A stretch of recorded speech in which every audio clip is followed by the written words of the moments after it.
미국 연방준비제도가 가장 선호하는 물가지표도 급등세가 꺾이는 모습을 보이고 있습니다. 미국 샌디에이고 주립대학은 오늘 가을 학기부터 미국 대학 최초로 K-팝 댄스를 정규 교과 과목으로 개설합니다.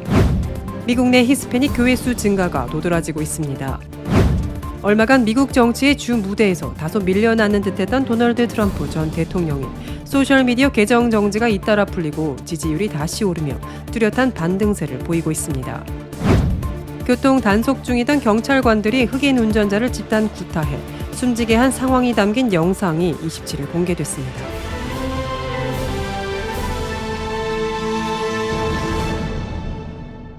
첫 번째 소식입니다.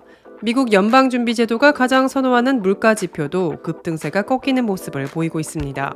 연합뉴스는 미 상무부의 발표를 인용해 지난해 12월 개인 소비지출 가격지수가 전년 동월보다 5%, 전월보다 0.1% 각각 올랐다고 27일 밝혔습니다. 11월에 5.5%보다 오름폭이 눈에 띄게 줄어들어 15개월 만에 최소폭 상승을 기록한 것입니다. 미국의 인플레이션이 최근 둔화세를 보이는 것은 작년 초 러시아의 우크라이나 침공으로 폭등한 에너지 가격이 안정된 데다 연준의 공격적인 금리 인상으로 소비 지출과 기업 투자가 위축되고 있기 때문으로 분석됩니다.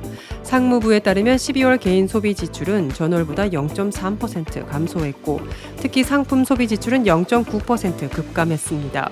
이에 따라 연준이 다음 주 연방공개시장위원회 정례회의에서 금리 인상 속도를 더 늦출 것이 확실시됩니다. 4연속 자이언트 스텝 후 작년 말 기준금리를 0.5%포인트 인상한 연준은 올해 첫 연방공개시장위원회 정례회의에서 통상적인 인상폭인 0.25%포인트로 돌아갈 전망입니다. 그러나 여전히 근원 물가 상승률이 연준 목표치인 2%의 2배를 훌쩍 넘는 수준이고 노동시장 과열도 아직 식지 않고 있어 2월 이후에도 추가 금리 인상에 나설 가능성이 높다는 관측도 나오고 있습니다. 미국 샌디에이고 주립대학은 오는 가을 학기부터 미국 대학 최초로 K-팝 댄스를 정규 교과 과목으로 개설합니다. 헤럴드 경제는 27일 학계 등의 발표를 인용해 미국 샌디에이고 주립대학은 오는 가을 학기부터 K-팝 댄스를 무용과 이론, 실기 정규 교과 과목으로 개설한다고 보도했습니다. 이 수업은 3학년 학생부터 들을 수 있는 3학점짜리 무용 전공 필수 과목이자 인문학 교양 수업 중 하나로 제공됩니다. 샌디에이고 주립대학 측은 K-팝 댄스 과목은 다양성을 충족시키는 교양 과목으로 모든 학생이 졸업 전 필수적으로 들어야 하는 인문학 과목 옵션 중 하나라고 설명했습니다. 이처럼 글로벌 대학에서 전공생을 위한 필수 과목으로 K-팝 댄스가 선정된 것은 K-팝 댄스가 무용사에서도 중요한 갈래로 인식됐다는 학문적 의미가 있습니다. 일례로 힙합은 오랜 시간 대중에게 사랑을 받았지만 글로벌 대학에서 무용과 필수 과목이 된 적은 없었습니다. 미국 내 히스패닉 교회 수 증가가 도드라지고 있습니다. 크리스천 투데이는 라이프웨이 리서치 결과를 보도하며 그들은 미국 개신교 교회보다 새롭고 젊고 더 효과적으로 복음주의적 교회를 보여주고 있다고 논평했습니다. 라이프웨이 리서치는 미국 내 개신교, 히스패닉 24개 종파 및 교회 네트워크와 협력, 이 같은 연구 결과를 얻어냈습니다. 조사에 따르면 미국 내 대부분 히스패닉 교회는 대부분 2000년 이후 만들어졌습니다. 회중 대부분은 미국 외에서 태어난 이민 1세대가 주를 이룹니다. 그리고 평균적 히스패닉 개신교 연령대는 18세 미만을 포함 전체 신도 3분의 1이 30세 미만입니다. 이들 교회의 월평균 예배 참석자는 115명으로 코비드19 이전인 2020년 월평균 예배 참석자 136명보다는 약간 줄었습니다. 히스패닉 교회 역시 아직 코비드19 영향에서 완전히 벗어나지는 못한 것 같습니다. 하지만 코비드19로 인한 각종 규제와 압박에도 32% 교회가 성장한 것으로 밝혀져 눈길을 끕니다. 라이프웨이 리서치 스콧 맥코넬 전무는 미국 내 히스패닉 개신교의 추진력은 바로 이 히스패닉 공동체 자체 내의 이민 목사들에 의해 비롯됐다고 언급했습니다. 교회 대부분이 2000년 이후로 젊은 데다 열정을 갖춘 1세 목사들, 여기에 30세 미만이 전체 35%를 차지하는 성도 연령대, 이 두 가지 조합이 주를 이루고 여기에다 공동체의 단결력이 결국 미국 내 히스패닉 개신교의 확장과 성공을 거두게 하는 원동력이 아닐까 싶습니다. 얼마간 미국 정치의 주 무대에서 다소 밀려나는 듯했던 도널드 트럼프 전 대통령의 소셜미디어 계정 정지가 잇따라 풀리고 지지율이 다시 오르며 뚜렷한 반등세를 보이고 있습니다. 페이스북과 인스타그램을 운영하는 메타는 트럼프 전 대통령의 계정을 몇 주 안에 복구시키겠다고 25일 밝혔습니다. 트럼프 전 대통령 계정은 2021년 1월 6일 그가 패한 대선 결과에 불복하는 이들이 의사당 폭동을 일으킨 직후 사용이 중단됐습니다. 그가 소셜미디어로 사태를 부추겼기 때문입니다. 앞서 같은 이유로 트럼프 전 대통령 계정을 정지시킨 트위터는 지난해 11월 복구 결정을 내렸습니다. 앨릭스 코넌트 공화당 전략가는 그가 페이스북을 다시 이용하는 것의 가장 큰 장점은 더 많은 소통이 가능하다는 게 아니라 팔로워 수백만 명한테 정치 자금을 거둘 수 있다는 것이라고 블룸버그에 말했습니다. 2024년 대선 출마를 선언한 트럼프 전 대통령이 공화당 내 경쟁자인 론 디센티스 플로리다 주지사는 물론 조 바이든 대통령도 앞서는 여론조사 결과도 최근 잇따르고 있습니다. 그는 에머슨대 조사에서 55%의 지지를 얻어 29%에 그친 디센티스 주지사를 크게 앞섰습니다. 에머슨대가 실시한 가상 대결에서는 44%대 41%로 바이든 대통령도 눌렀습니다. 트럼프 전 대통령의 인기 회복에는 지지층이 결집하고 바이든 대통령도 기밀 문서 유출 시비에 휘말린 게 영향을 미친 것으로 분석됩니다. 교통 단속 중이던 경찰관들이 흑인 운전자를 집단 구타해 숨지게 한 상황이 담긴 영상이 27일 공개됐습니다. 미국 전역에선 경찰의 과잉 조치를 규탄하는 시위가 들끓을 조짐이 보입니다. 조 바이든 대통령도 분노하면서 진상조사를 지시하고 나섰습니다.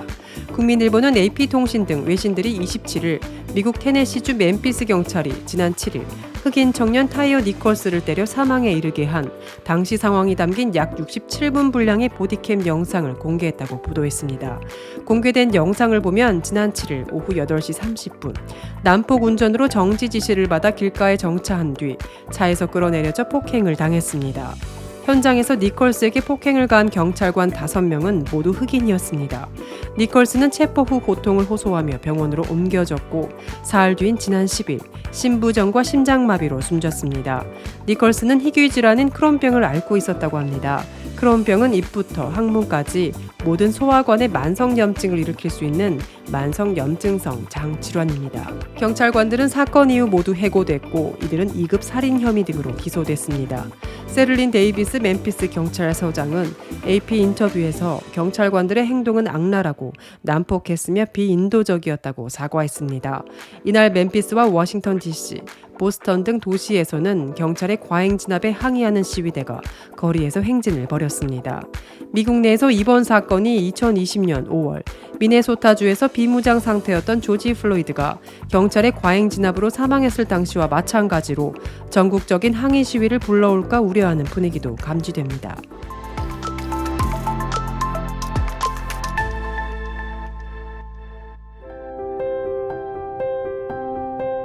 세상을 밝히는 크리스찬 소식입니다.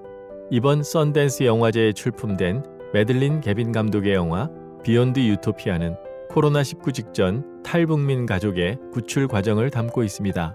영화는 가족 중 일부가 탈북했다는 이유로 사람이 살 수 없는 지역으로 사실상 사형 선고와 같은 유배 명령을 받은 한 가족을 소개합니다. 이들은 살기 위해 그곳에서 도망쳤습니다. 무작정 백두산을 넘었고 운 좋게 중국 농부에 발견돼 갈렙 선교회에 의한 구출까지 이어집니다. 이 가족은 일제강점기에 태어나 한국 전쟁을 겪고 북한의 3대 독재 정권을 경험한 80대 노모와 딸, 사위, 그리고 어린 2 자녀 등 총 5명입니다. 썬댄스 영화제 홈페이지에 따르면 이 영화에는 미국 윌슨 센터의 한반도 전문가인 수미 테리 아시아 국장이 프로듀서 중 한 명으로 참여했습니다. 또 탈북민 출신 인권운동가이자 작가인 이현서 씨, 탈북민 구출을 지원하는 민간단체 링크의 하나 송 대표도 책임 프로듀서로 함께 했습니다. 영화는 19일에서 29일 미국 유타주 팍시리에서 열린 이번 영화제 기간 중 총 7회 상영을 했고 관객상을 수상했습니다. 갈렙 선교회는 지난 24년간 1000명이 넘는 탈북민 구출을 도왔습니다. 또 그들의 자립을 돕기 위해 탈북민 공동체를 운영하고 있는 선교 단체입니다.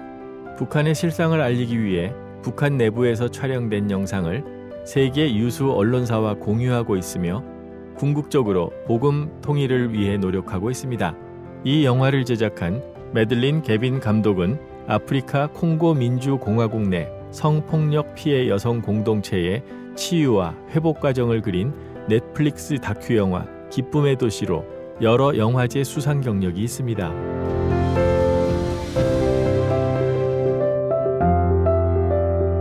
크리스천에게 뉴스는 기도 제목이 됩니다. 오늘의 뉴스를 통해 보는 기도 제목입니다.